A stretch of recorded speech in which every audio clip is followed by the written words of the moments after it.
Well, I think initially the draw was Guy Ritchie. I've wanted to make a movie with Guy for a long time, and we've known each other for 15 years or so. And when he came to me, I thought, oh, this is interesting. I knew the idea. I knew what sort of the one sentence pitch was. And I thought, an expat, no, not an expat, but a British man doing a story about an American soldier in that world was very interesting to me. It's the right kind of perspective. And then when I heard that he kind of wanted to tell the story about a begrudging friendship, two people that were kind of in an arranged marriage of sorts and didn't really like each other that much, but ended up saving each other's lives, I was so moved, because to me it's not about the cultures that these men come from, it's about the fact that they have a shared humanity. And Guy wanted to tell that story without sentimentality, in that Guy Ritchie way, and I was in.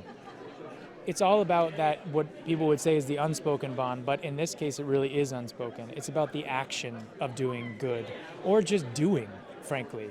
I think we tend to put a lot of onus and weight on the idea of good, and so in a lot of ways that makes us kind of paralyzed in the idea of what it is and how do we do it, or it's over sentimentalized. And in this, it's just about doing. That someone does something for someone else, and then they can't really be alive unless they go back and do the same thing back, right? And we have an ethos of no one left behind. And this movie is about the bond that they make that makes that possible, to say, I'm not going to leave that person behind. And yes, I think there are all the people around them. His wife, my character's wife, Dar's character's wife, their families, their friends, the communities around them. All of those people are tied to that connection. And it's, you can only see it when you see the movie, but that's what it's about. I mean, listen, this movie is for them. You know, it's both Jake and I are like that. When we play something, it's mostly it's a very limited audience that are our hardest judges and critics, and we want to do right by them. You know, we want them to be able to recognize themselves and their experience in that. Because look, I know not all interpreters carried their soldier for 3 weeks, or not all soldiers had to mortgage their house and go back because they just weren't able to. But all interpreters did put their lives at stake every day on the ground. All American soldiers did put their lives at stake every day on the ground, trying to do the right thing. And, you know, from the bottom of my heart, I hope that they can recognize that in this movie. If they can do that, then I'm happy. They had me at hello. I mean, it's I can't lie, it's Guy Ritchie. You know, he's one of the world's best filmmakers, and Jake Gyllenhaal, arguably one of our generation's best actors. So they had me at hello. But then on top of that, I must say that, I mean, from the bottom of my heart, I'm so proud to be part of this project, you know, because beside it being like this big banger of an action movie that just keeps you entertained and keeps you like on the edge of the seat from start to finish, it has this beautiful message, man. You know, in these times of so much noise and everybody's telling us about all the things that divide us, you have these two men from very different cultures. They don't even like each other to begin with.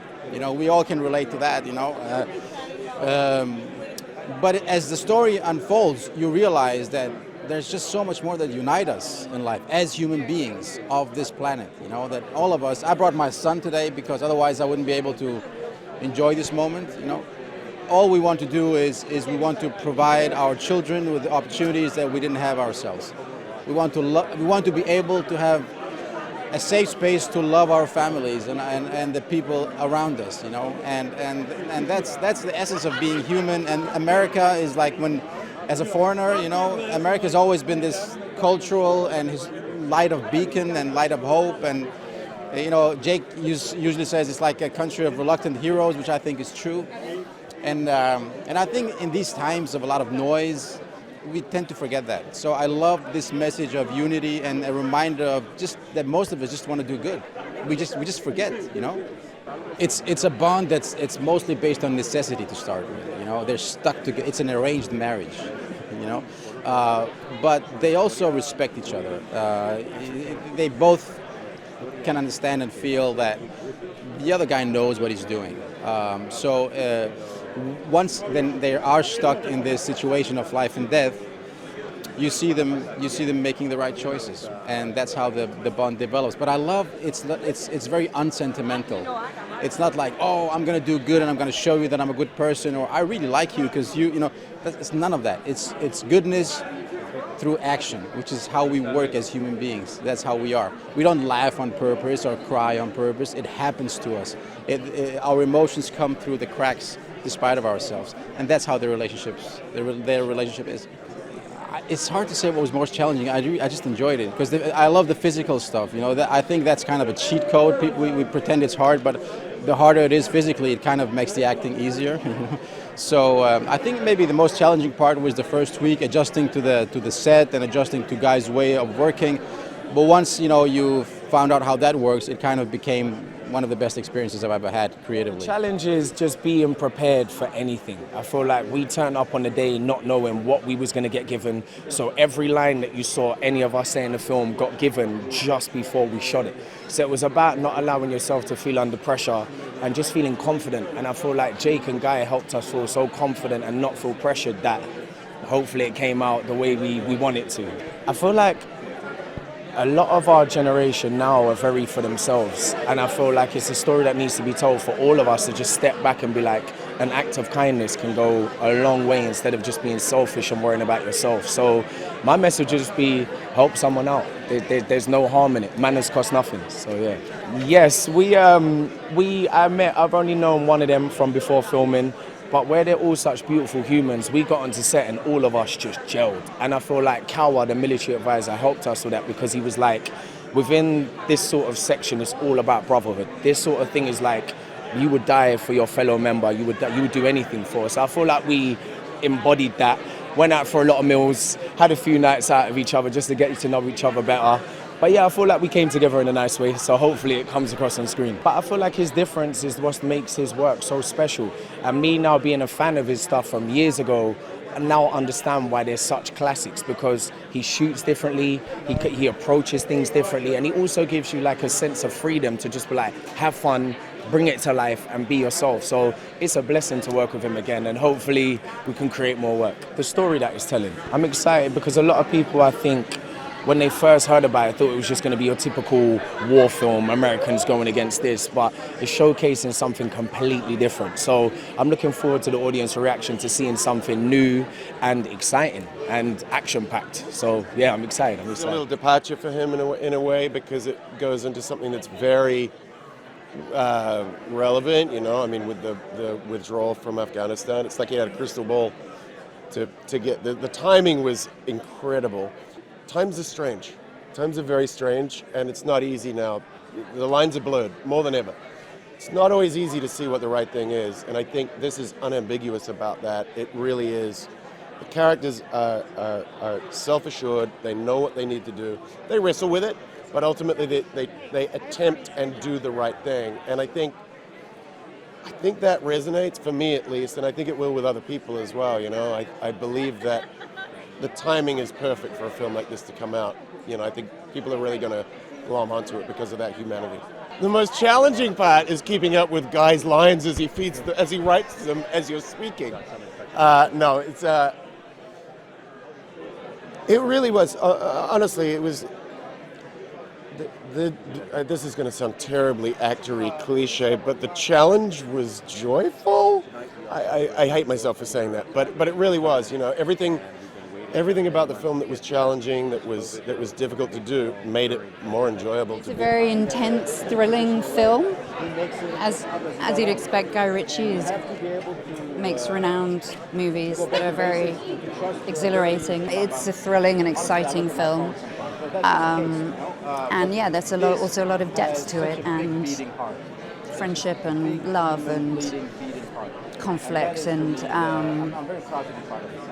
but also some real thrills in there, Guy Ritchie style. Jake's really nice. He's very supportive and always has great ideas. and the two of them together are quite playful. Playful and spontaneous and creative. And the most challenging part is the last-minute rewrites, because it's like sometimes a memory test. But yeah, that was challenging. But it's nice because he's very relaxed and he's patient and supportive, and so that makes it feel more like a fun, as I said, like a fun, creative atmosphere where you can play around and give it a go and stuff. So. It's always, if you've never been on a Guy Ritchie set, it's always hard because you get the script and you get the objective at the top of the scene, but the words will always change. When I did The Gentleman, Wrath of Man, I know not to learn my lines. I rock up, know my character, and then he'll give you the lines. He'll literally feed you the lines in between. So for me, like, the objective is always very clear. He knows what he wants. But how we get there is really different, and it changes each time. So the dialogue was natural, but you had to be on point, especially because I was doing an American accent, hopefully. Okay. So yeah, I had to make sure I was on point with that. And we had some help. Actually, there was a moment where all of us were struggling with a word, and Jake was like coming over to help us. He was like, became our voice coach, so it was lovely as well to have that. Jake says that he has a hook in him, and it's driving him crazy because, you know, the service, the men and women who serve this country, our country, your country, they have a huge burden on them to make sure that they do the right thing. You know, they're there to help and give us this freedom that we have. So for me, the main aspect of the covenant, coming back to your question, is a promise. That's I know it's not the official version, but when I heard the word, I was like, oh, covenant, it's about promise, about redemption, and that's the main thing for me. They're my mates still. We have a WhatsApp crew. Do you want me to show you what we talk about in our No, but we're really good friends. And we spend every evening having dinner. We had drinks, we went out. I haven't seen them yet, so I'm super excited. There's Christian there, so I'm going to go invade him in a second. No, it was really strong, and we wanted to make sure that naturally came together, just offset. Whilst we're sitting around, actually there was a moment where we'll talk about mental health and our families and the effects that soldiers might have. And then hopefully that transcends on camera as well. And you know, with Jake as well, he was great, and Dar, we all just sat around. It was like at lunchtime, so we all sat around and ate together, and Guy was there cooking his barbecue, making us food, so that was also fun. It was a great camaraderie we naturally all had. Was running up that hill. Guy made me run up a 60-foot hill 7 times and run back down, and it was really high, and I didn't realize that was happening. And somewhere on camera is me going, walking down. It's like, come on, Jace, walk down faster. We're still rolling. And I'm just like hovering down, trying not to roll my ankle. That was probably the most memorable moment for me. Yeah, so that was tough. But the training was fun. I enjoyed it. There's a part where Jake and I are going up these stairs that are super steep. And I'm like, I have to be clearing up while I'm stepping on these stairs, right? And we walk through a bridge. And mind you, all the stunt guys did it. And me, all right? It was me and the stunt guys. I was like, no, I'm good with this. I can do this. Because I like doing my own stunts. It's fun. And so that was challenging. It was fun. But other than that, no, it was... And the good part was, honestly, in so many ways, working with Guy, it feels so nice to be part of Guy's crew, right? Because he takes care of his people. And he's so lovable. He's such a beautiful man. He really is. But the best part about it, the woman who dressed me tonight in this beautiful suit is my wife, who is a costume designer on the film Lulu Bonton. So that was the best part. When you're in the military, I don't know, I've never been in it, but I can only assume whatever military you are in the world, you are protecting your country's values, morals, and it's to free your people. I think it's important to realize that just because your people are American, there are people in other countries that are not American, but you should free them too, and you should protect them too. I think at the core of it all, we are all just human beings. We all want love, we all want happiness, we all want security, family. We all want the same things. I've been traveling around the world, and the same thing is that. We just want to be safe and have love. So I think it's important when these military personnel, which thank you for what you do. My dad was in the Army. I lived in Germany for 3 years when I was a kid. I'm a military brat, born in Fort Stewart, Georgia. When you're going away, consider other people, no matter what they believe, because we all just want the same thing. The reason why we had bonds is because Kawa Malawi and Dan Schmidt, they were the military advisors brought onto the film. And I'm just going to pat my own back here. I brought them on because Dan Schmidt was a buddy of mine, and we smoked cigars in LA together. And my wife is a costume designer, and she was like, how would this work? How would that work? And I said, you should call Dan. Fast forward, becomes a military advisor for the whole film, brings on Kawa. Those guys told us what it meant to be special forces soldiers. You got each other's back. You can die at any moment. You got to be on point. You got to trust this guy, that guy, this, everybody to your right, left, center, front, you know? So you get the bond there, right? You learn that that's a bond.